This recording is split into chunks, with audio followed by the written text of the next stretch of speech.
Jadi nanti kuliah akan disampaikan asynchronous untuk minggu depan. Kemudian saya mau share screen. Nah, ini saya ada ralat ya untuk minggu lalu.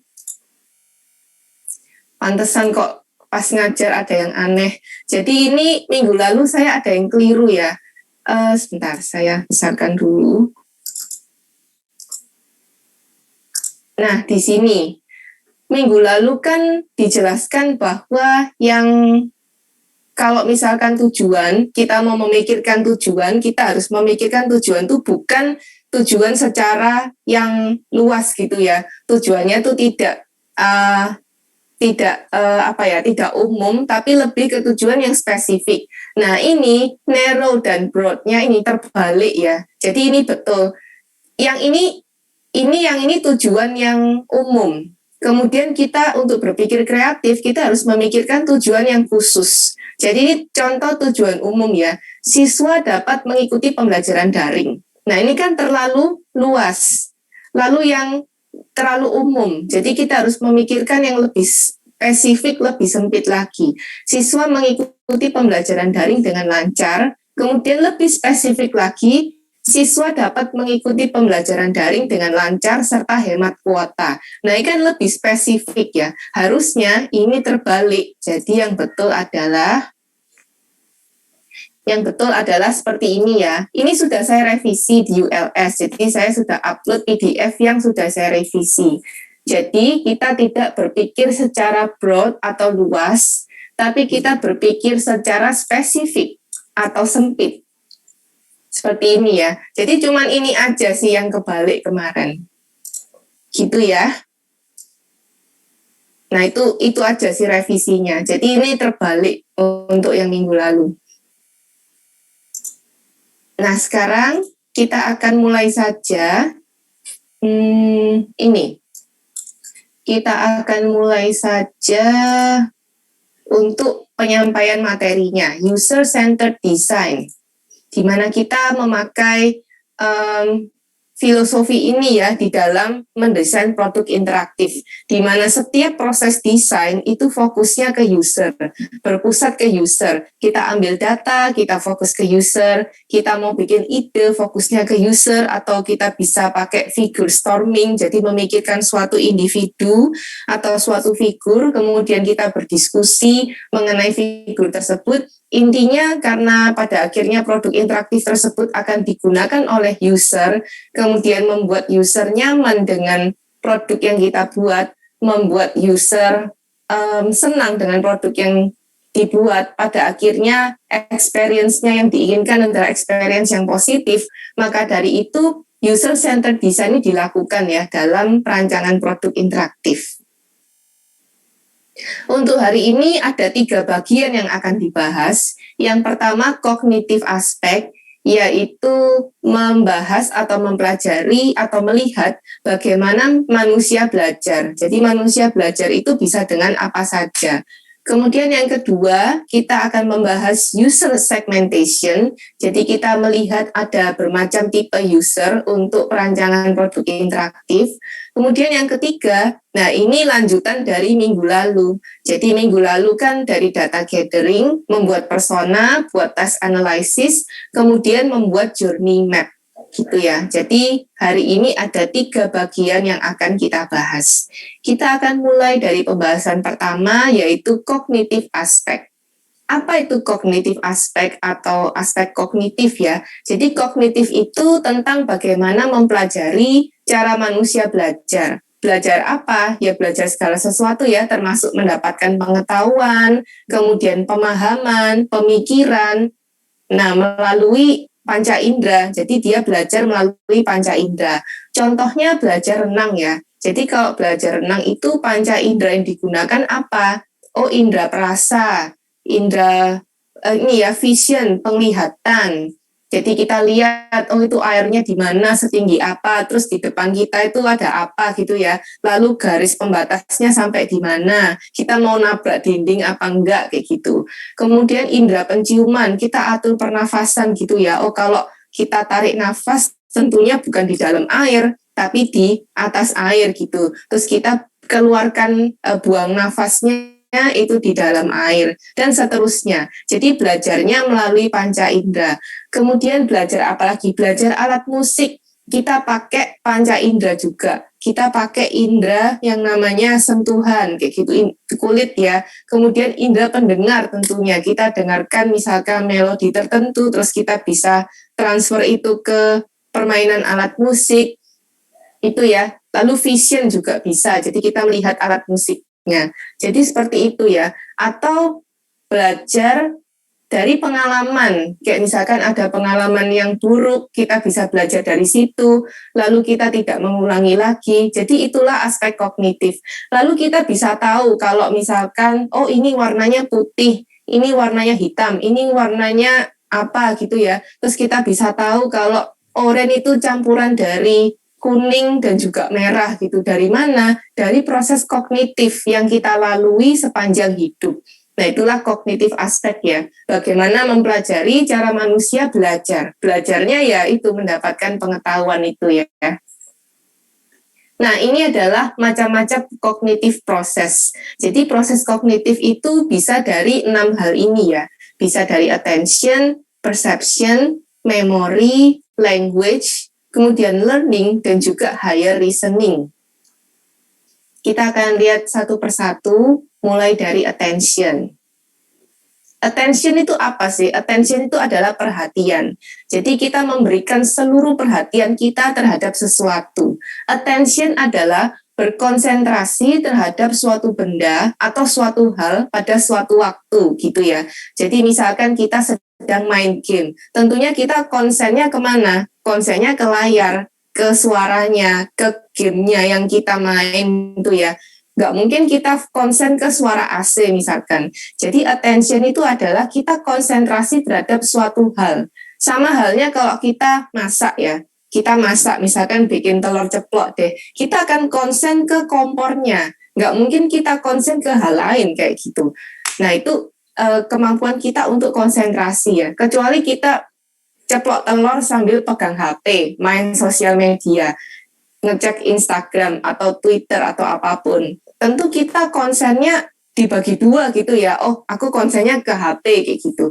Jadi attention itu adalah berkonsentrasi terhadap suatu benda atau hal pada suatu waktu. Tentunya kemampuan konsentrasi setiap orang berbeda-beda. Ada yang fokus, ada juga yang bisa multitasking gitu ya. Bisa sambil ceplok telur, sambil bikin sayur, sambil ngecek handphone dan seterusnya. Nah, itu memang bisa seperti itu.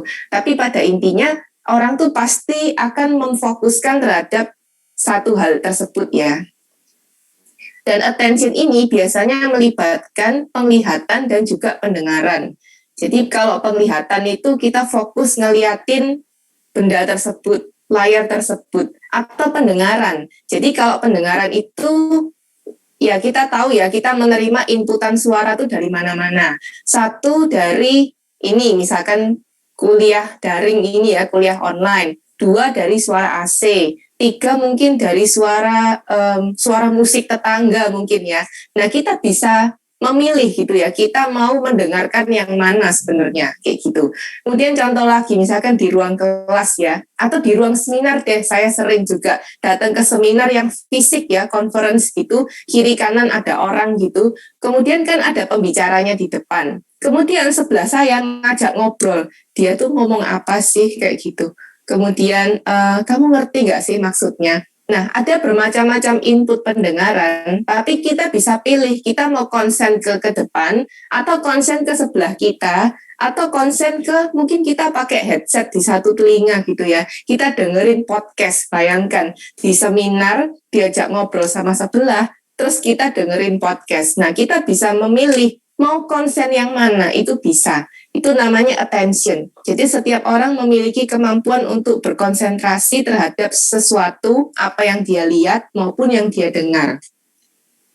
Nah, implikasinya apa sih kalau pada desain UI atau desain interface? Kita bisa lihat ya, di sini ada halaman home suatu website, namanya cruise.co.uk. Kemudian kalau biasanya user tasknya apa sih? Oh dia mau mesen ya, dia mau pesen tiket untuk naik cruise. Kemudian untuk pesan tiket tersebut dia harus ngisi form ini, kayak gitu ya. Tapi saat dia mau berkonsentrasi untuk mengisi form ini, di sekitarnya ini banyak sekali inputan informasi gitu ya. Jadi si user ini harus mampu konsentrasi ke sini. Jadi dia harus mampu memberikan seluruh atensinya, seluruh attention, seluruh konsentrasi ke form ini gitu ya. Dan ini adalah inputan-inputan lain. Misalkan seperti ini ya. Oh, aku mau ini naik cruise tanggal 4 November. Terus sampai kapan gitu ya baliknya, misalkan 1 minggu atau berapa hari, kemudian dan lain-lain ya, ini bisa diisi. Kemudian attention tuh bisa terganggu karena ada inputan dari suara lain ya.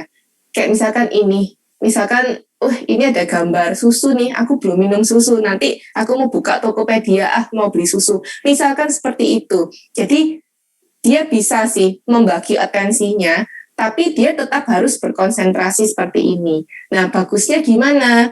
Bagusnya adalah ya user itu tetap bisa melakukan tasknya, yaitu pesan tiket, tanpa gangguan informasi ini gitu ya. Kenapa informasi ini gangguan? Karena user itu punya task, punya goal, dia mau pesan tiket, tetapi di sekitarnya ada banyak sekali inputan informasi. Nah, itu user tuh harus mengerahkan seluruh kekuatan attention-nya untuk bisa pesan tiket di sini. Kayak gitu ya. Ini implikasi attention pada UI. Kemudian ini juga implikasi attention pada form. Jadi form itu kalau misalkan user ngisi, itu bagusnya adalah dengan format form yang seperti ini ya. Jadi attention-nya dia straight down, yaitu lurus ke bawah. Jadi mulai dari isi nama, selesai, dia pindah ke bawah.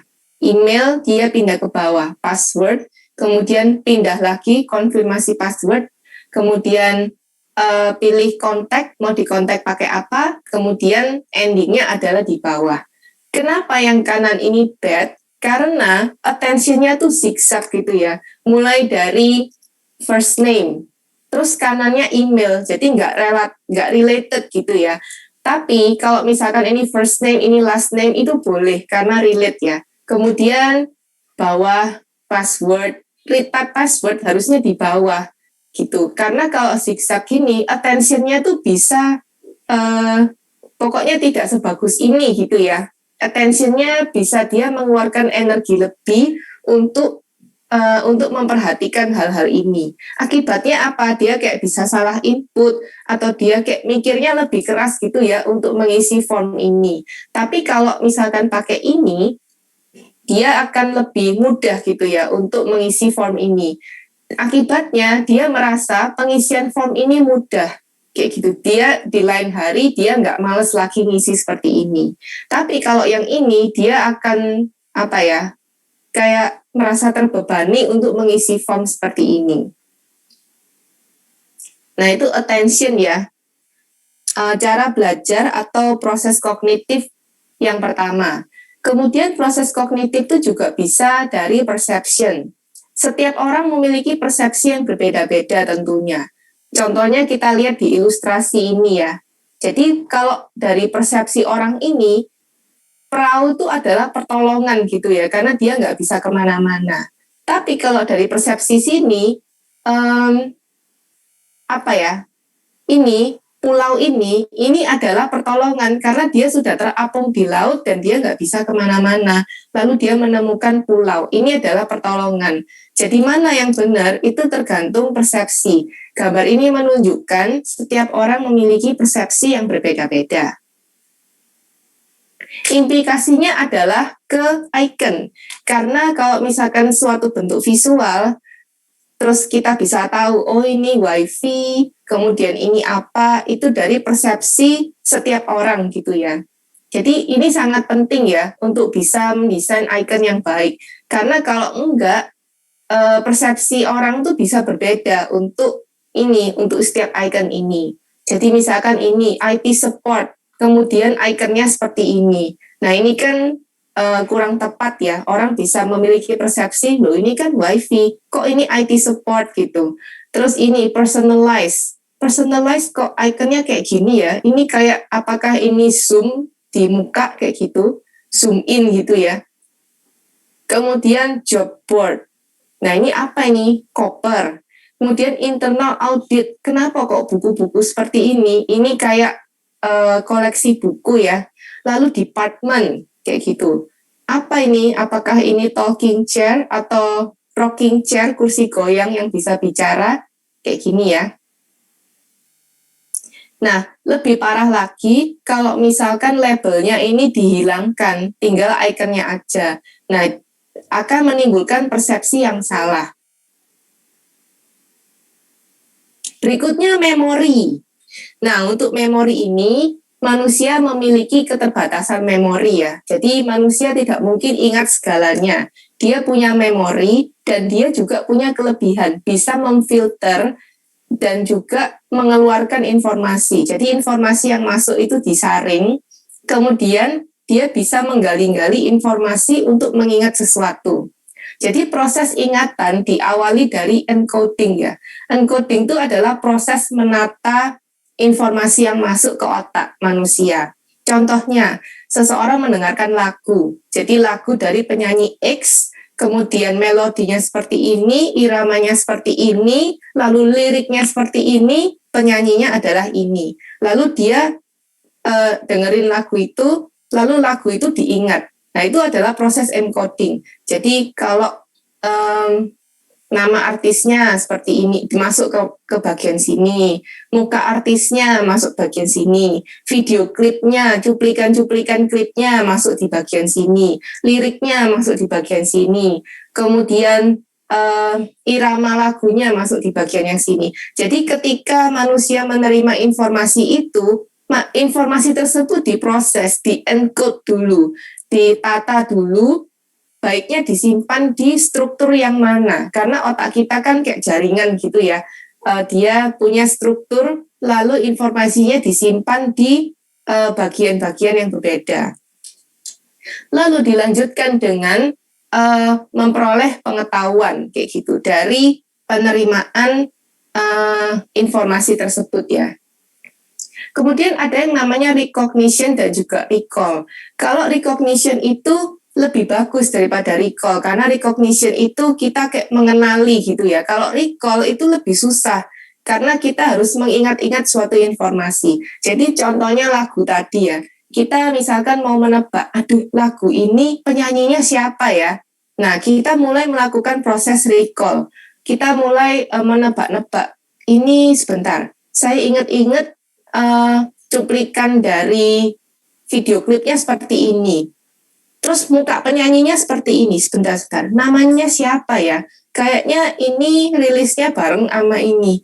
Aduh, siapa ya? Lalu kita tanpa sadar, 5 menit, 10 menit kemudian, pernah nggak mengalami nama dari penyanyi itu tiba-tiba muncul gitu ya, oh penyanyinya ini gitu. Jadi kita misalkan ditanya sama temen, ini penyanyinya siapa ya? Sebentar, tak ingat-ingat dulu ya. Nah proses kita ingat-ingat, proses otak kita recalling information, yaitu namanya recall ya. Jadi menghubungkan atau menemukan asosiasi yang berkaitan dengan nama tersebut, diingat-ingat di dalam otak. Lalu beberapa saat kemudian kita bisa ingat, oh ini loh namanya ini, aku baru ingat, kayak gitu ya. Kemudian memori itu, recognition dan recall itu juga didukung dengan practice, recency, konteks, dan juga association. Nah, pertama kita akan lihat practice ya. Practice itu apa yang kita lakukan atau apa yang dilatih terus-menerus. Contoh ya, misalkan dulu kita pas SMA atau SMP, kita di organisasi siswa bagian publikasi. Kita biasa bikin poster digital atau poster fisik. Lalu kita butuh aset ilustrasi ya, karena kita sering bikin poster event, sering bikin poster himbauan, sering bikin poster pengumuman. Jadi kita butuh aset ilustrasi. Lalu kita terbiasa cari di Google, ketemu, kemudian dipakai gitu ya. Nah itu kita praktis. karena kita sudah terbiasa praktis pada saat kita SMP SMA itu kita sudah terbiasa, oh aku mau cari gambar ini saya tinggal ke website ini, free, royalty free kayak gitu. Lalu lama kita sudah tidak di bagian publikasi, sekarang saatnya kuliah, lama sekali. Kemudian nah kita sudah nggak pernah mengunjungi web tersebut ya untuk ngambil aset ilustrasi. Lalu kita bisa lupa gitu ya, waduh dulu tuh mengunjungi website apa ya. Nah itu karena tidak reason, kayak gitu, tidak recency. Tapi kalau kita sering pada saat itu, pada saat SMA, setiap hari gitu ya, cari aset ilustrasi untuk bikin poster, karena itu reason, kita jadi lebih mudah untuk proses recall-nya, kayak gitu. Jadi pada saat praktis, kemudian memori itu juga tergantung ke recency. Saat recalling informasi, kalau misalkan kita sudah lama tidak melakukannya, proses recalling itu lebih lama. Tapi kalau baru saja kita lakukan atau baru saja kita praktis, maka kita ingatan itu masih membekas gitu ya, masih belum lama.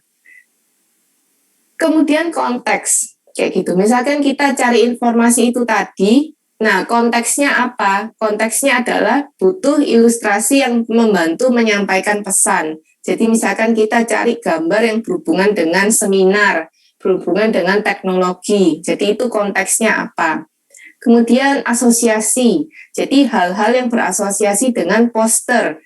Kita akan mencari berdasarkan asosiasi itu ya. Misalkan vektor, art, foto, teks, desain, ilustrasi, tipografi, kayak gitu. Nah, ini contoh dari proses recognition, kayak gitu. Misalkan kalian memang nggak pernah ketemu langsung ya, tapi paling enggak inget wajahnya. Karena foto ini pernah ditunjukkan pada saat awal pertemuan HCI Week ke-1, kayak gitu. Misalkan kalian recognition, teman kalian mau bikin tugas, terus mau menginputkan nama dosen, lalu lupa nama dosennya, kayak gitu. Siapa ya nama dosennya? Yang diingat itu fotonya ini, karena ini fotonya ada di week pertama, kayak gitu. Sebentar, siapa ya? Oh, ini dosen yang cewek, ini dosen yang cowok. Dosen yang cowok ini namanya siapa ya?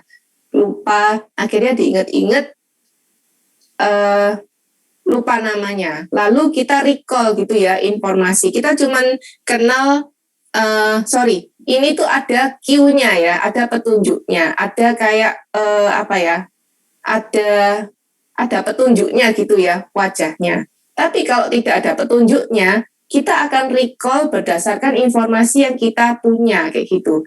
Misalkan kita mau cari dosen pembimbing yang untuk TA-nya berhubungan dengan berhubungan dengan user experience kayak gitu. Maka kita akan menginputkan nama dosen, lalu kita lupa wajahnya, kita juga lupa namanya, lalu kita berusaha mengingat-ingat dari asosiasi informasi tersebut. Siapa ya? Oh, itu dosen. Oh, dosennya kayaknya suka minum susu. Oh, dosen tersebut deadliner. Dosen tersebut suka bikin prototype. Dosen tersebut dia bisa dia ini expert dalam mengevaluasi usability. Siapa ya? Oh, ini. Terus akhirnya mukanya kelihatan.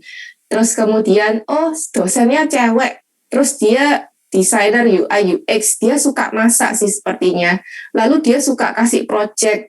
Lalu dia pintar pakai produk-produk Adobe kayak gitu ya. Siapa ya? Akhirnya melalui asosiasi yang dipunyai di dalam ingatan, lalu bisa akhirnya recall informasi tersebut.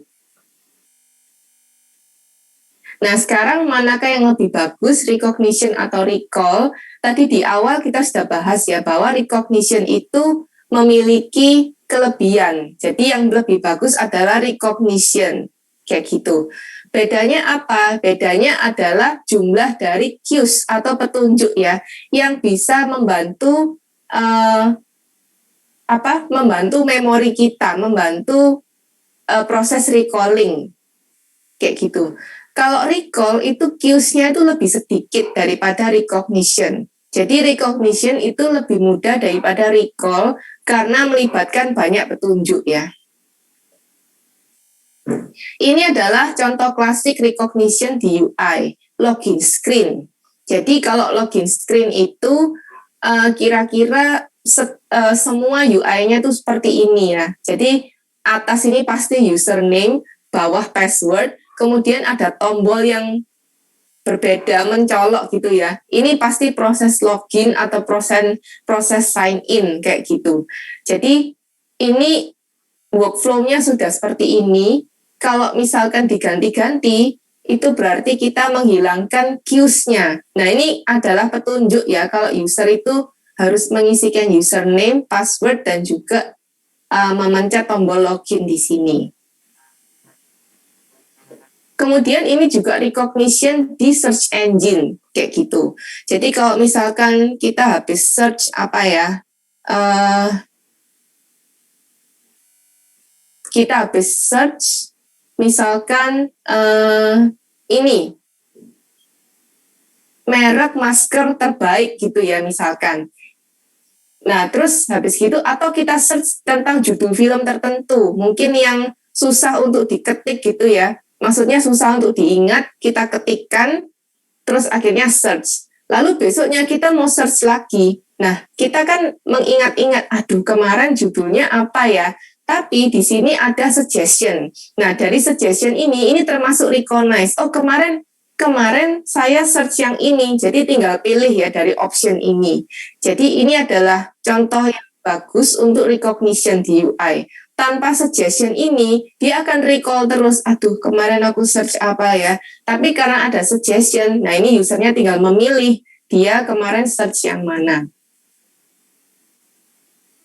Nah, kemudian ini juga ya termasuk dari icon-icon. Jadi kalau misalkan pakai icon yang tidak familiar, ini membuat user itu bertanya-tanya, ini icon untuk apa ya, kayak gitu. Nah, untuk icon yang baru, tipsnya adalah memberikan label di bawah, supaya user itu langsung mengenali, oh ini label untuk ini, ini adalah icon untuk ini dari tulisannya. Kemudian bahasa. Nah, bahasa ini juga merupakan salah satu dari proses kognitif ya. Setiap orang memiliki bahasa yang berbeda-beda dan cara berkomunikasinya pun beda-beda gitu ya. Misalnya kita ngomong dengan bahasa tertentu kepada mahasiswa, kepada anak-anak, itu pasti akan berbeda. Setiap orang paham, bisa mengerti dengan bahasa yang berbeda-beda. Jadi kalau misalkan mendesain UI, hindari jargon yang kurang familiar atau hanya dimengerti oleh kelompok tertentu. Nah, ini adalah contoh UI dengan bahasa, pemilihan bahasa. Yang sini, yang biru, ini bahasa yang bagus. Yang merah ini yang bad. Kenapa? Kita lihat yang ini ya, yang biru ya. Yang biru ini ketika ada tipe inputan yang tidak sesuai, ini ada warningnya. Warningnya ini langsung di-highlight pada text field ini. Kemudian ada pesan errornya, oops, this doesn't look like a valid email address. Jadi user langsung tahu, oh ini email addressku ini nggak valid. Lalu ada suggestionnya, cobalah menambahkan add sebelum domain name, kayak gitu ya.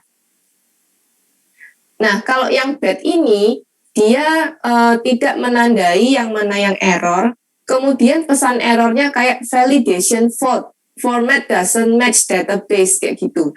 Nah, terus ini yang tidak cocok yang mana? Format itu apa sih? Nah, ini merupakan satu contoh penggunaan bahasa. Kemudian learning, jadi learning ini juga termasuk proses kognitif. Ada 3 macam proses learning yang dimiliki oleh manusia, kayak gitu. Jadi ada yang suka belajarnya itu dengan cara mendengarkan, kayak gitu. Jadi dia suka dengerin musik, dia suka dengerin podcast, dia suka dengerin, pokoknya suka mendengarkan ceramah gitu ya. Dan dia bisa memperoleh banyak hal dari mendengarkan, kayak gitu. Dan orang-orang yang termasuk di tipe ini itu kira-kira 30% dari populasi. Jadi sebagian kecil tapi tidak terlalu kecil ya. Nah, kalian yang mana ya?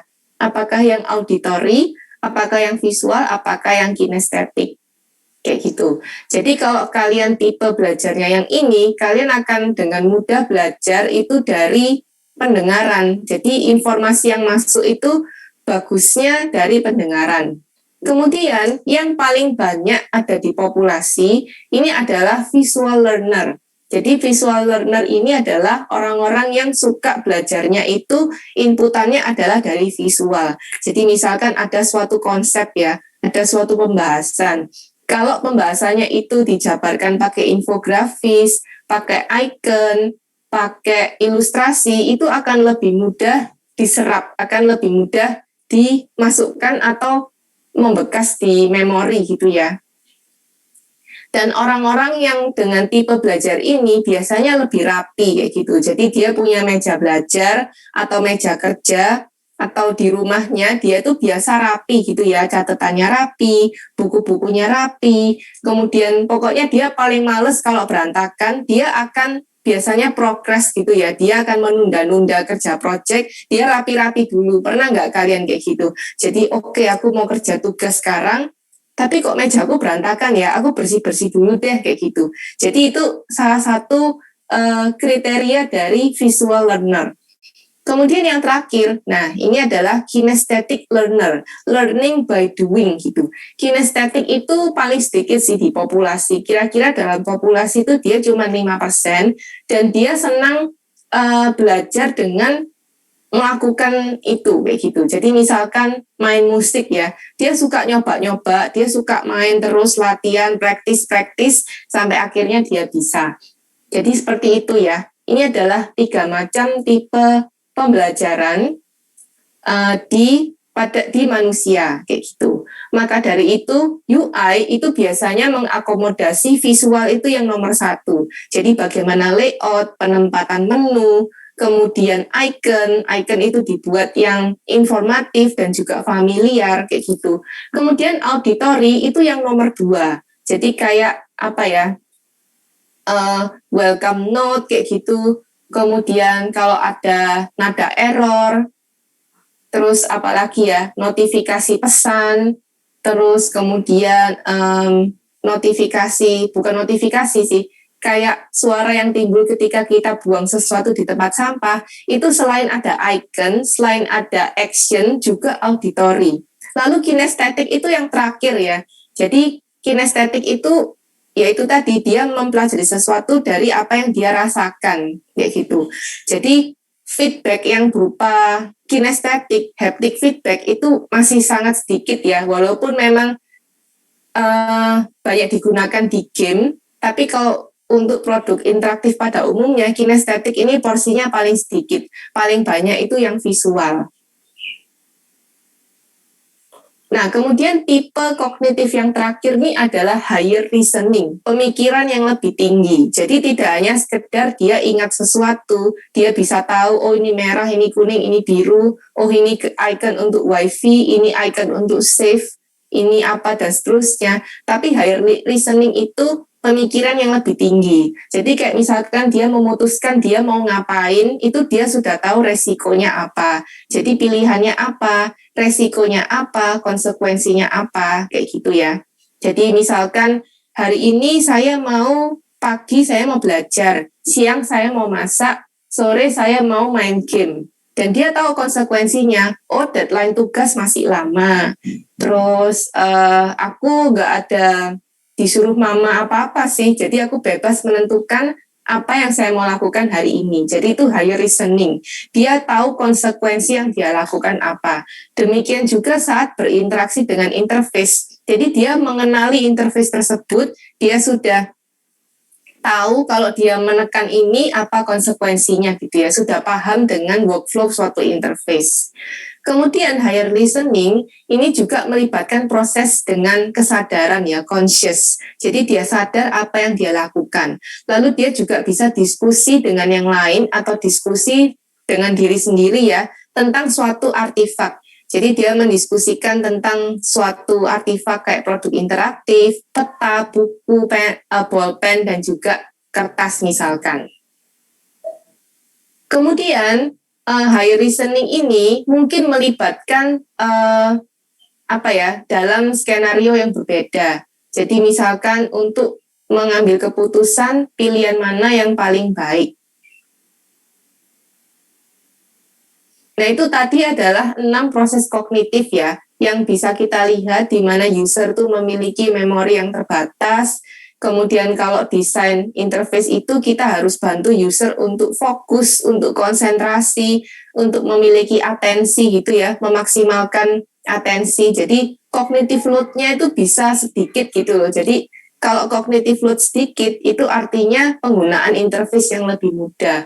Kemudian bagaimana membantu user untuk recognize daripada recall. Jadi kita kasih cues, kasih petunjuk-petunjuk yang memungkinkan user untuk menuju goalnya itu dengan semakin mudah. Lalu kayak misalkan higher reasoning. Jadi mana ya keputusan yang terbaik ya? Apakah password saya cuma 6 karakter atau 8 karakter? Nah, interface atau UI itu bisa ngasih suggestion gitu ya. Oh, this password is too weak, this password is quite strong dan seterusnya. Jadi interface itu harus support proses kognitif dari user. Karena semakin mudah, user akan semakin suka dan experience-nya positif ya. Kemudian segmentasi user. Kita harus melakukan segmentasi user sebelum menentukan produk interaktif itu akan sekompleks apa, fiturnya selengkap apa. Kita akan mulai dari populasi dari user population distribution. Jadi ternyata di sekitar kita atau user-user itu terbagi menjadi 3 kelompok.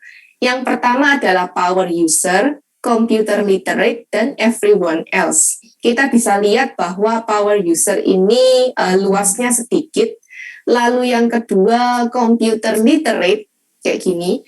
Lalu yang paling banyak adalah yang ini ya, everyone else. Apa itu power user? Power user ini adalah programmer, orang yang paham komputer, orang yang mampu melakukan menggunakan fitur tingkat lanjut, advance gitu ya, advance feature. Jadi ini adalah power user gitu. Lalu yang kedua ini adalah computer literate atau orang yang paham dengan komputer. Jadi mungkin dia mahasiswa IT, dia tahu istilah-istilah yang berkaitan dengan komputer ya, computer science. Kemudian dia misalkan menggunakan komputer sehari-hari untuk sehari-harinya dia, kayak gitu ya. Kemudian yang terakhir adalah everyone else. Jadi ini orang-orang yang tidak terbiasa pakai komputer, lalu mungkin lansia, atau mungkin anak-anak kecil yang harus belajar pakai komputer gitu. Nah, ini masuk di sini. Nah, ini adalah macam-macam user. Kemudian dalam mendesain produk interaktif, kita kan dihadapkan dengan pilihan ya. Kita sudah punya problemnya apa, atau kita punya solusi. Kemudian untuk meningkatkan value dari produk tersebut, tentunya kita kepikir fiturnya harus lengkap, kayak gitu.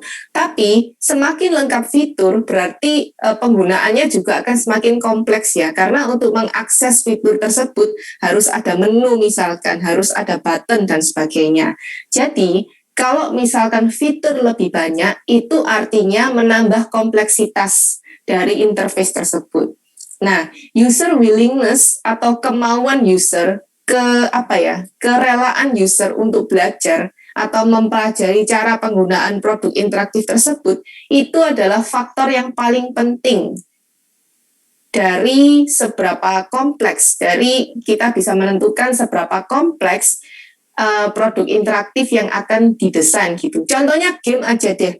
Game itu kan juga segmentasinya macam-macam ya. Ada orang yang suka main game tuh untuk mengisi waktu luang.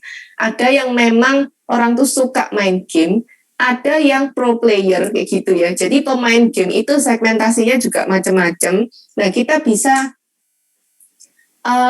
dan user willingness, kemampuan user untuk mau belajar, mempelajari produk interaktif tersebut, itu adalah faktor yang penting. Jadi misalkan nih, saya bukan gamer, terus saya mau main game, kamu main dong ini, kayak gitu misalkan. Lalu saya nyoba main, lalu terlalu kompleks bagi saya ya, karena bukan gamer gitu. Lalu ya saya nggak mau main gitu, aku nggak punya willingness, saya nggak punya kemauan atau kerelaan untuk mempelajari bagaimana cara pakai ini kayak gitu. Saya maunya main apa yang gampang gitu ya, yang tidak terlalu kompleks kayak gitu. Jadi fitur versus easy to use ini merupakan suatu yang harus dipertimbangkan ketika kita mau mendesain suatu produk interaktif. Lalu solusinya apa? Solusinya adalah user segmentation itu tadi ya. Contohnya ini, jadi contoh yang tadi itu adalah game, sekarang contoh lagi misalkan aplikasi atau software atau produk yang memungkinkan foto editing. Ada macam-macam user. Power user yang pertama itu adalah fotografer dan juga artis misalkan. Jadi dia butuh fitur untuk mengedit lighting, mengedit pokoknya foto ekstrim, foto editing, fitur-fitur yang lengkap. Dia bisa edit preset itu manual gitu ya. Jadi dimensi warnanya itu sesuatu yang dia mengerti. Dia bisa lakukan apa yang dia mau. Nah itu adalah untuk yang power user kayak gitu. Yang kedua, kelompok orang yang kedua, dia itu ya cuman kepengen edit foto lah. Dia cuman pengen apply preset, kemudian dia pengen cropping, dia pengen adjust brightness, contrast, filter, terus dia juga bisa misalkan nambah blur di sekitar, lalu dia edit lighting, studio lighting, natural lighting, terus apa gitu ya. Jadi hanya sebatas itu saja. Nah, itu kelompok user yang kedua, yang computer literate itu ya. Lalu kelompok user yang ketiga, mungkin user yang cuman mau edit brightness, contrast, sama kalau ada red eye biasanya dihasilkan dari kamera, itu di fix gitu ya red eye-nya, terus dia cuma mau crop, udah gitu aja. Jadi itu adalah segmentasi user. Ada user yang butuh fitur lebih, ada yang butuh fitur yang sedikit, ada yang cuma butuh fitur yang paling basic. Nah ini bisa jadi solusinya ya. Ada 3 macam plan untuk suatu produk interaktif. Jadi yang pertama adalah Photoshop Creative Suite. Nah ini yang paling mahal harganya ya. Nah ini targetnya adalah untuk professional graphic artist. Jadi graphic artist yang biasa pakai fitur yang advance, dan juga fotografer. Jadi fotografer itu yang edit foto secara advance ya. Jadi misalkan objeknya itu difoto di green screen dan juga backgroundnya itu ya pokoknya expert lah ya dia butuhnya. Kemudian yang kedua ini adalah untuk kelompok user target kedua kayak gitu. Photoshop Element ini adalah produk yang ditargetkan untuk misalkan orang yang senang fotografi dan juga dia mau memanipulasi image itu secara basic kayak gitu ya, misalkan cropping, kasih preset, kemudian edit brightness, contrast, terus kemudian kromanya, intensitas warna kayak gitu ya. Kemudian ya ini yang terakhir ya, yang orang-orang yang misalkan baru beli kamera baru, dia nggak mau edit foto, dia cuma mau fix red eye, terus mau kayak edit brightness, contrast. Kalau misalkan, aduh ini kok terlalu gelap ya, aku mau nerangin gimana ya, nah itu bisa pakai yang edisi yang ini. Photoshop Album Starter Edition. Nah ini free ya, karena fiturnya ya cuman itu aja. Jadi ini contoh di mana kita menentukan apakah fiturnya banyak atau fiturnya sedikit, dan tergantung usernya. Karena user yang ini advanced user atau power user, dia ini enjoy complex feature gitu. Jadi dia sangat menikmati fitur-fitur yang kompleks karena dia bisa ngapain aja. Tapi kalau kelompok user yang ini disuruh pakai yang ini, dia mungkin banyak fitur-fitur yang dia tidak akses, dia tidak perlu, dan dia tidak mau belajar fitur-fitur itu, dia karena hanya butuhnya yang ini.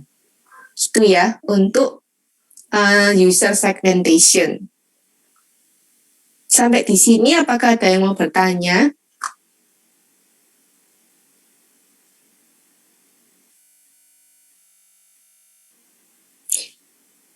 Oke, kalau tidak ada, kita lanjutkan langsung ya ke journey map. Jadi journey map ini lanjutan dari yang kemarin ya, persona, kemudian task analysis atau activity analysis, lalu kita visualkan ke dalam journey map. Apa itu journey map?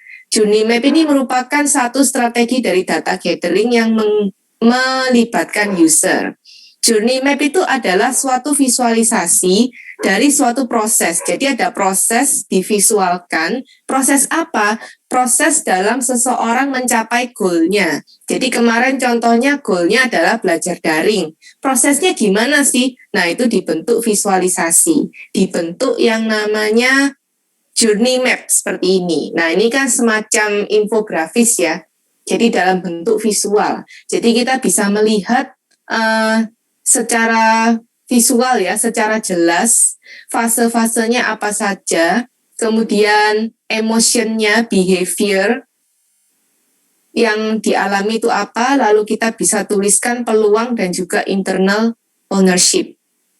Nah, di sini kita lihat ya, bagannya ada 3 bagian. Jadi bagian yang pertama ini kita sebutkan usernya, spesifik user ya. Jadi bukan user secara umum, tapi spesifik user. Namanya, lalu skenario-nya dia dalam mencapai goal itu apa, lalu goals-nya apa ya. Kemudian dalam mencapai goal itu, kita jabarkan melalui fase-fase. Jadi ini ada 3 fase, biasanya bisa 4-5 fase ya. Jadi dalam user mencapai goal-nya, itu dia harus melewati proses apa saja. Fase pertama, fase kedua, fase ketiga. Lalu di sini ada behavior, lalu ada pemikiran, ada thoughts, ada emotion, itu dituliskan di sini. Jadi misalkan fase 1, review tentang software untuk belajar daring gitu ya, dia cari-cari informasi. Nah, 1, dia mengunjungi web, 2, tanya-tanya temennya, 3, mungkin tanya gurunya. Lalu di sini ada emotion apa, ada thoughts apa gitu ya dalam fase ini, yaitu dituliskan di sini. Lalu ini grafik ups and downs dalam arti kalau misalkan ini berupa pain points, ini grafiknya turun. Kalau misalkan thoughts atau emotionnya itu yang naik, nah itu kita gambarkan grafiknya naik gitu ya. Jadi di sini bisa diidentifikasi pain points apa yang kita tuliskan di peluang sebagai peluang untuk meningkatkan user experience, kayak gitu ya. Kita mulai dari bagian yang pertama, yang paling atas ini. Jadi di sini akan dituliskan user yang spesifik, skenario-nya, dan juga goal-nya apa. Jadi isi bagian pertama ini adalah specific user yang dari persona. Jadi kalau yang lalu masih ingat ya, nama persona yang lalu namanya adalah Cheng Li. Jadi dia tuliskan namanya, kasih fotonya, kemudian skenario-nya apa, kayak gitu. Kalau misalkan lebih dari apa ya, misalkan ada 3 spesifik user, nah kita harus buat journey map, 3 journey map yang berbeda. Skenario itu apa sih? Skenario itu mendeskripsikan situasi di mana apa ya, di mana dia kebutuhannya apa sih, kayak gitu. Jadi skenario dalam rangka mencapai goal, lalu ekspektasinya apa saja, kayak gitu. Jadi contohnya seperti ini ya. Ini adalah bagian yang pertama, lalu disebutkan nama dari spesifik user yang didapat dari persona, kayak gitu. Dan goalnya adalah switching mobile plan. Jadi dia mau ganti paket mobile. Jadi paket data ya, paket datanya mau diganti. Ini skenarionya. Jadi skenario itu berupa cerita ya. Cerita tentang goalnya apa. Nah, ini kebetulan nama dari usernya, dari persona, itu namanya Jumping Jamie. Skenarionya adalah Jamie itu butuh untuk mengganti paket datanya yang sekarang. Jadi, dia tuh kepingin hemat tanpa mengorbankan penggunaannya. Jadi, misalkan sehari-hari dia nonton YouTube gitu ya, nonton, terus browsing platform yang banyak gambarnya, terus dia juga dengerin podcast gitu ya. Dia nggak mau mengorbankan apa yang dia biasa lakukan itu semua, tapi dia pengen berhemat gitu. Nah itu skenarionya ya. Jadi skenarionya dia mau berhemat dan tapi dia masih tetap mau memakai internet seperti biasa kayak gitu. Lalu dalam mencapai goal, dia punya ekspektasi. Ekspektasinya adalah informasi online yang jelas, lalu dia bisa banding-banding gitu ya, merek A dan B, paket A dan B, kelebihan dan kelemahannya apa. Lalu ekspektasi yang ketiga, customer support yang friendly dan helpful. Nah ini untuk yang pertama, kayak gitu. Jadi goalnya adalah ganti mobile plan, lalu kira-kira stepnya apa saja ya? Journey phases-nya apa saja, fasenya apa saja. Jadi journey phases ini adalah tingkatan-tingkatan di dalam perjalanan, dalam journey itu yang high level, jadi yang jelas ya. Nah, tahapan ini itu berbeda dari skenario to skenario. Artinya kalau ini yang tadi kan fase 1, 2, 3. Nah, kalau yang ini beli HP baru, kira-kira fasenya apa saja ya dalam rangka beli HP baru? Itu ada 4 fase berbeda untuk setiap skenario. Misalkan untuk beli HP baru, orang itu perlu research dulu. Jadi dia tuh butuhnya HP yang seperti apa sih, smartphone yang seperti apa, atau budgetnya berapa gitu ya. Misalkan budgetnya adalah sekian. Kemudian discover, kita lihat brand apa saja sih, handphone apa saja sih yang sesuai dengan yang kita butuhkan dengan budget yang sekian kayak gitu. Brand A dan brand B ini bagus mana, kita lihat-lihat review ya di macam-macam, mungkin di website, di sosial media, di YouTube. Lalu kita coba mungkin ya, kita coba ke toko, mencoba untuk ngelihat handphone tersebut, lalu kita memutuskan untuk membeli HP tersebut, kayak gitu ya. Itu skenario beli HP baru. Misalkan skenarionya adalah daftar di universitas misalkan. Nah, fasenya apa saja ya? Mungkin fasenya bisa sama, research gitu ya. Pertama, ketahui diri dulu. Aku nih suka sesuatu yang berbau komputer dan multimedia.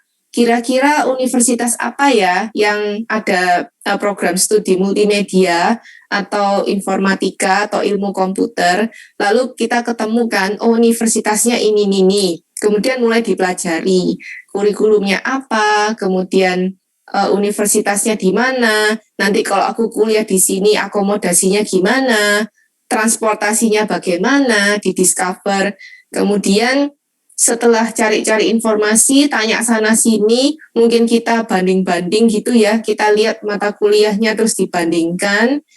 Kemudian kita coba beli formulir, coba ikut misalkan ikut promosi-promosi event-event yang diadakan univ tersebut, baru kita daftar gitu ya di suatu program studi di universitas. Nah, ini fase-fasenya. Fasenya dituliskan di sini. Jadi yang atas ini bagian dari user, kayak gitu. Jadi namanya, skenarionya, ekspektasinya.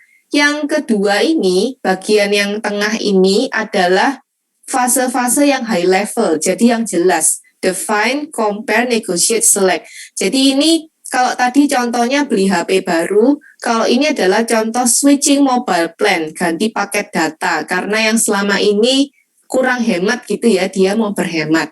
Jadi fase yang pertama adalah define, compare. Jadi define itu kayak aku kepengen mobile plan yang seperti ini, budgetku seperti ini.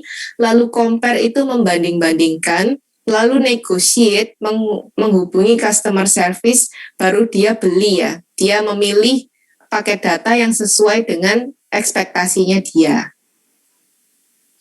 Nah, kemudian dalam fase-fase tersebut timbul yang namanya action, mindset, dan juga emotion. Jadi action-actionnya di dalam setiap fase ini apa? Jadi fase define. Action pertama misalkan melihat paket data yang sekarang, kelebihannya apa, terus kuotanya berapa kayak gitu, itu actionnya. Kemudian apakah ada mindset atau emotion yang muncul, feeling yang muncul gitu ya di saat melakukan action tersebut. Nah, bisa ups, bisa downs. Ini contohnya. Ingat ya, bagian yang pertama tadi user, bagian yang kedua ini adalah fase-fasenya. Kita tuliskan dulu fase yang high level, define, compare, negotiate, dan juga select. Lalu kita jabarkan ya secara high level, secara detail.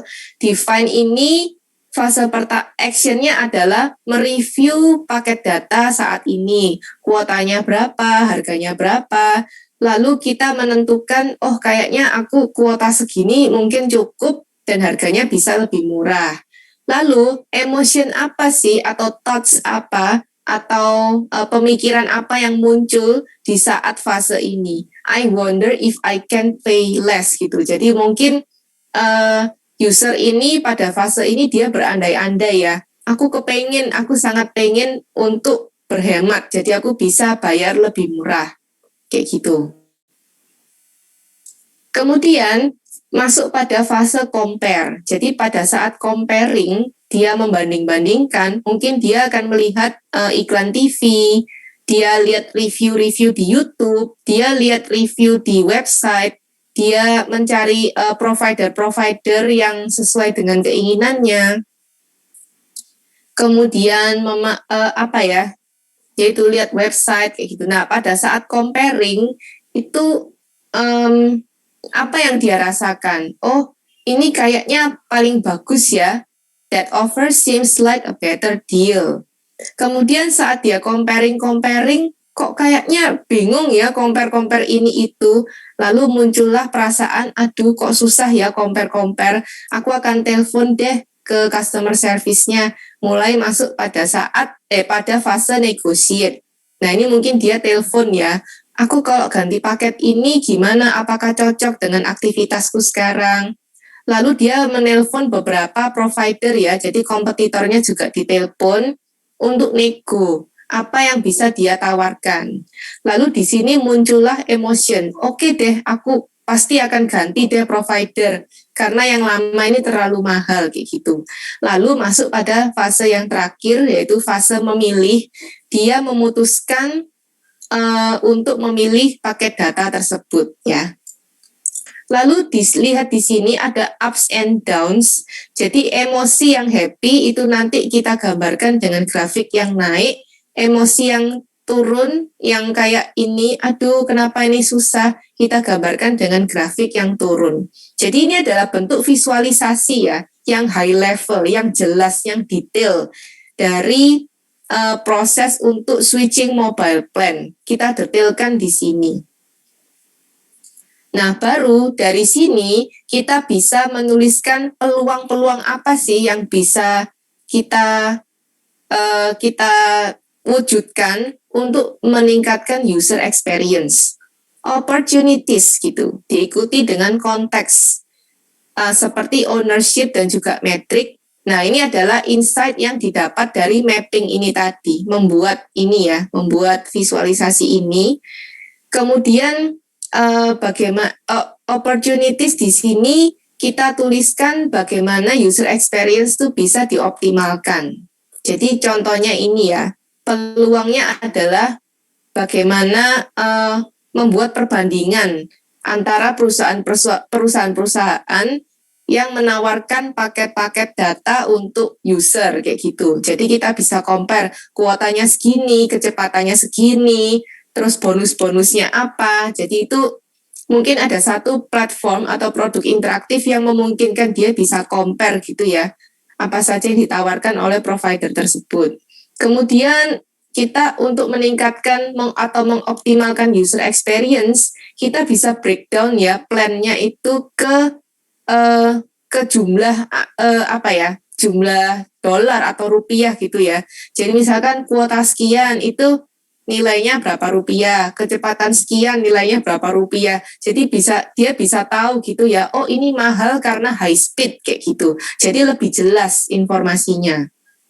Kemudian kita bisa bikin customer support itu tidak via telepon, tapi via SMS atau chat gitu ya, karena kalau telepon itu bisa habis banyak pulsa. Kemudian dari internal ownership, jadi dari perusahaan tersebut ada apa saja, ada customer support team, ada web team, ada marketing team. Ini apa sih peluang apa yang bisa mereka lakukan untuk mensupport produk interaktif ini, untuk meningkatkan user experience. Oh, dari CS team mungkin mengurangi call time 2 menit saja. Jadi di dalam proses telepon itu singkat gitu ya, singkat, padat, jelas. Lalu untuk tim web, jadi untuk di tim web dalam rangka meningkatkan user experience, bisa menambahkan functionality untuk Jamie ini bisa compare plan gitu ya. Kemudian dari marketing team, kayak gitu. Nah, kita bisa melihat apa saja yang ditawarkan oleh kompetitor, kayak gitu, dari untuk membuat suatu database kompetitor. Jadi kita bisa kita bisa melakukan perbandingan dari data kompetitor tersebut. Jadi ini semua ya journey map. Dari sini bisa kita ketahui gambaran yang jelas ya tentang user yang pertama. Jadi usernya, skenario-nya apa, ekspektasinya apa, kemudian step by step dalam rangka dia menuju goal-nya, action-nya apa, kemudian thoughts-nya apa, emotion-nya apa yang dia rasakan. Nah, lalu dari sini kita bisa tuliskan peluang yang bisa dilakukan. Jadi ini peluang untuk meningkatkan user experience. Lalu ini apa yang bisa dilakukan oleh sisi internal perusahaan tersebut. Baik, sampai sini apakah ada yang mau ditanyakan untuk journey map?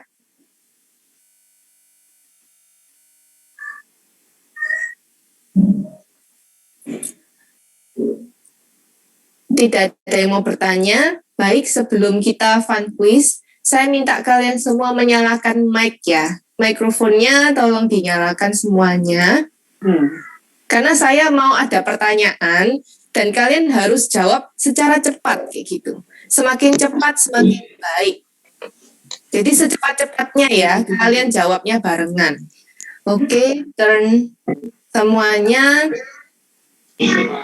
Nyalakan mikrofon. Saya akan berikan satu pertanyaan. Kemudian kalian harus jawab dengan cepat ya.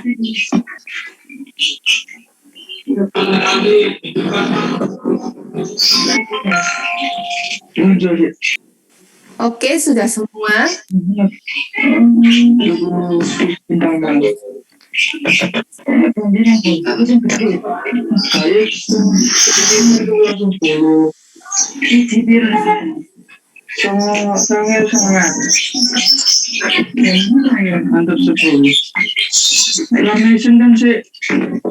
Oke, sudah ya. Saya akan mulai. Saya akan kasih pertanyaan ya. Lalu kalian langsung jawab spontan ya.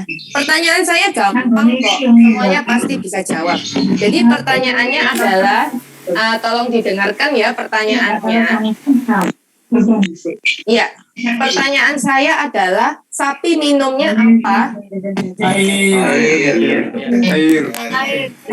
Yakin air? Minumnya air ya? Ada nggak yang jawab susu? Nggak ada, yakin? Tadi ada 1, 2 yang jawab susu.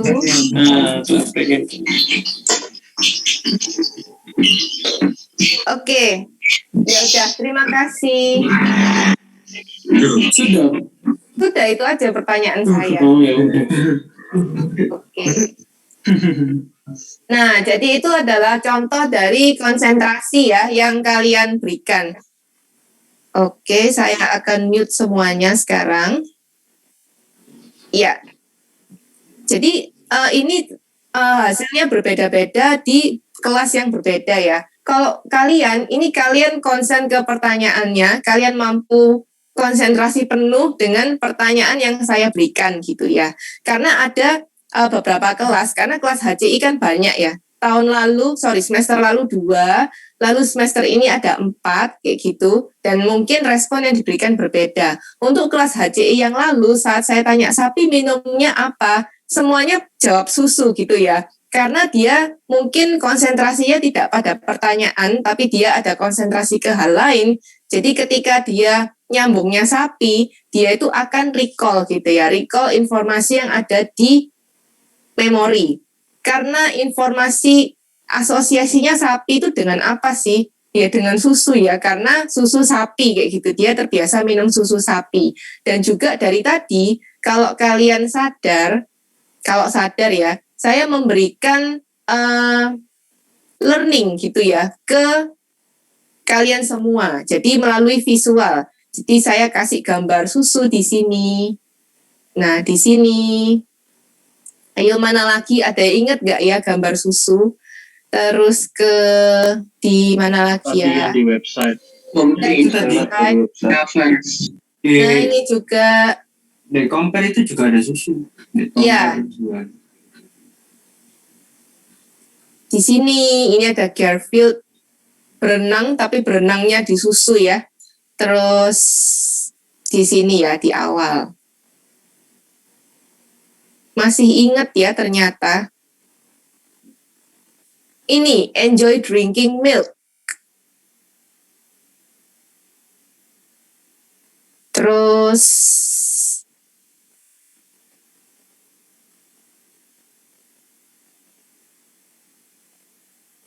ya. Ups.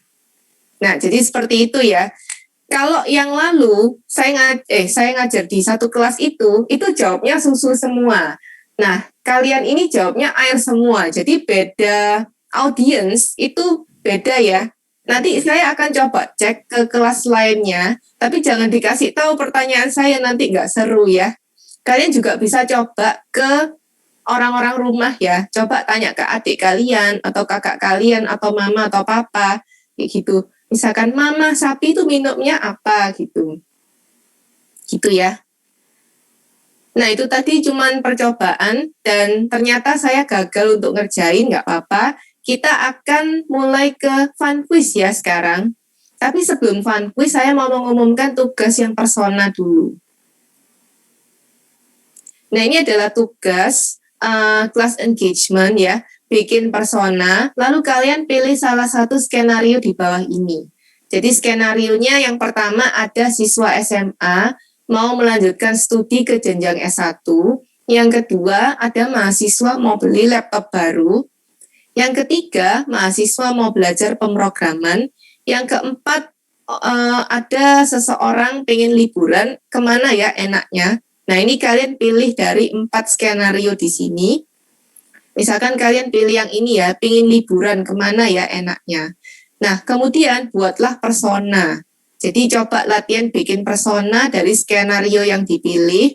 Nah, ini intinya full ngarang ya, karena kalian kan nggak mengumpulkan data gathering, tapi langsung bikin persona. Jadi ya karang aja kira-kira satu karakter user itu seperti apa. Kalau skenarionya melibatkan banyak persona, pilih salah satu aja ya. Nanti pengumpulannya formatnya boleh JPEG, boleh PDF, boleh DocX. Nanti uploadnya ke ULS, saya akan kasih deadline nanti setelah ini ya. Nah ini adalah contoh persona. Misalkan tadi, pengen liburan mau kemana ya? Gitu. Lalu siapa yang pengen liburan? Mahasiswa atau mama-mama atau anak-anak atau orang yang sudah dewasa atau keluarga gitu ya, pilih salah satu aja. Jadi misalkan kalian ya, mahasiswa gitu, pengen liburan tapi bingung mau kemana karena corona kayak gitu. Lalu kalian bikin data demografisnya, lalu biografi gitu ya. Terus kalian kasih nama, misalkan namanya adalah Jamie tadi ya. Jamie itu adalah seorang mahasiswa teknik informatika semester 2. Karena dia kuliahnya dia di luar kota, maka dia ngekos. Dia sudah tinggal di kos selama hampir 1 tahun misalkan. Lalu dia ini pengen liburan, tapi dia dibilang oleh mamanya nggak boleh keluar-keluar kemana-mana, nggak boleh kumpul-kumpul sama temen, dia nurut ya. Dan dia bingung mau kemana. Ini misal ya, biografi. Dia tuh kepengen liburan yang melihat alam bebas misalkan. Nah ini goalnya. Goalnya adalah dia pengen liburan tanpa kumpul-kumpul, lalu dia bisa melihat apa ya, kayak data kepadatan pengunjung dari suatu tempat misalkan. Jadi dia tahu informasi ya, oh aku mau ke sini saat pengunjungnya benar-benar sepi. Itu data kepadatan pengunjung itu saya bisa dapat di mana ya, misalkan seperti itu. Kemudian saya juga kepingin foto-foto di sana, lalu saya bisa share gitu. Jadi artinya ada kayak jaringan internet di sana dan seterusnya ya. Lalu personality-nya seperti apa? Lalu adakah pain points di saat menuju goal ini? Gitu ya. Jadi ini tugasnya bikin persona, skenario-nya boleh pilih yang tadi mau kuliah S1 atau yang kepingin liburan. Adakah pertanyaan untuk tugas persona? Bu, mau tanya, Iya. yang personality-nya itu kita contohnya kayak gimana, Bu? Contohnya ya terserah sih, kalian lebih ke ini kan ada sosial, ada ego. Jadi ini kan kayak semantik ini ya, semantik skill. Jadi lebih menuruti ego atau lebih menuruti ke sosial gitu. Lalu dia orangnya apakah dia nurut, kayak tadi kan saya bilang dia nurut orang tua gitu ya. Dia lebih ke penurut atau lebih ke kebebasan sendiri gitu. Dia introvert or extrovert gitu. Apakah dia orang yang senang di rumah atau dia kepengen di luar gitu loh, pengen jalan-jalan, pengen ketemu teman-teman, misalkan gitu. Lalu dia ini apakah orang yang lebih mementingkan perasaannya atau dia ya sudah rasional aja gitu loh. Gitu ya. Jadi personality-nya sesuai dengan karangan kalian aja gimana. Gitu ya untuk personality. Bu, Oke, makasih. berarti kalau yang orangnya itu juga bukan kita ya? Berarti kayak Bukan. Persona itu karakter yang kita buat. terima kasih, Bu. Iya, sama-sama.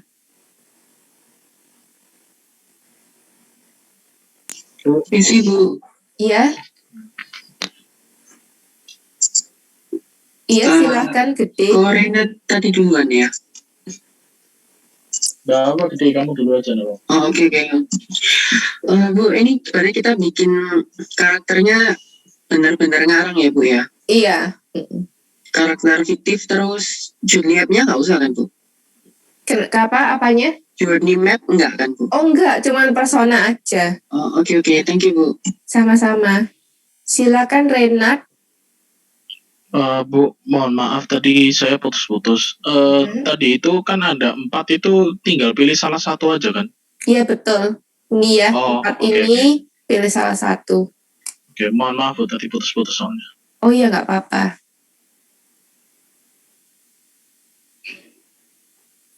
Bu, kalau Ya. kayak personality itu dibuatnya yang kayak semantic skill tadi gitu ya? Jadi Iya. cuma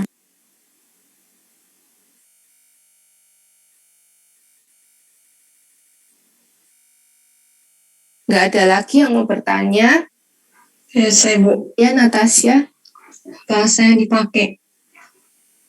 Oh iya boleh Inggris, boleh Indonesia. Bahasa Indonesia aja nggak apa-apa. Itu soalnya saya contohnya kan ngambil kan. Jadi adanya yang bahasa Inggris. Iya, makasih Bu. Sama-sama. Iya, kalau nggak ada lagi, kita akan mulai saja fun quiz-nya ya. Iya, tadi ada yang mau tanya, silahkan. itu tampilannya Enggak sih, enggak harus. Kalian boleh pakai Microsoft Word. Pokoknya ada infonya. ini. Iya, ada infonya semua. Cuman kalau kayak gini nih kan memudahkan ya. Jadi di layout gitu. Terus ya kalian mudah aja ngelihatnya gitu. Ya. Semuanya dalam satu view. Gimana sih Bu? Sama-sama. Bu, nanti dikumpulnya pakai nama apa ya? Namanya terserah sih, karena kan pakai ULS ya. Kalau pakai ULS kan jelas usernya siapa yang mengumpulkan. Tapi nggak apa-apa, yang penting kan ada nama NRP. Ya ini kayak kalian kasih nama di Zoom ini ya, NRP spasi nama panggilan. Terima kasih ya Bu. Sama-sama. Bu, saya mau tanya satu lagi Bu, mungkin biar saya Ya. lebih jelas. Yang Iya, tentang silakan. foto itu, berarti sebebas kita misal memilih topik yang pengen liburan, itu fotonya apa Bu? Fotonya sesuai dengan ini, misalkan dia laki-laki umur 34, terus tapi dia ya disesuaikan ini ya. Ya disesuaikan semuanya gitu. Tapi gambar fotonya bebas kan Bu? Pokoknya Bebas. manusia gitu. Iya, jadi fotonya tuh kayak memudahkan kita untuk membayangkan orangnya atau calon usernya seperti ini. Gitu. Oke, makasih Bu. Sama-sama. Bu, maaf. Iya, Format silakan. pengumpulannya tadi gimana? Formatnya ini ya, kalian boleh pakai JPEG, PDF atau DocX. Oke, baik Bu. Iya, sebenarnya DocX pun itu ada template ya. Jadi ada template kayak poster atau bulletin gitu. Jadi dia membagi halaman itu menjadi 3 layout, 3 kolom. Terus kalian bisa pakai itu juga. Gitu. Bu, permisi mau tanya. Iya, Melanie berarti silakan. Namanya tuh bebas ya, Bu ya? Bukan nama kita. Bu? Bebas. Oh, iya. Bukan. Ya, makasih, Bu. Sama-sama.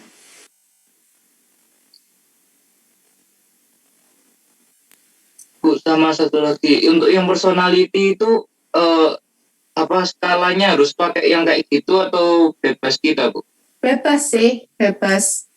Oh bebas bentuknya ya Bu, yang personality Bu. Bebas. Oke, Bisa makasih. cari contoh-contoh juga ya di internet sana. Intinya menunjukkan personality-nya dia itu gimana. Gitu. Extrovert, introvert, atau dia orang yang nurut ke perintah, atau dia orangnya bebas, kayak gitu. Biasanya sih ini berpengaruh ke apa ya? Kayak misalkan main game gitu ya. Biasanya main game kan di awal itu ada tutorial singkatnya dulu kayak gitu. Nah, itu sangat bagus untuk orang yang tipenya kayak nurut ke order gitu loh. Kalau dia freedom, dia lebih suka explore gitu. Jadi ini masih kepakainya masih lama. Gitu. Lainnya sudah tidak ada lagi. Oke, waktunya sedikit mepet. Semoga bisa selesai ya. Tinggal 20 menit lagi. Nah, kita akan mulai fun quiz ya.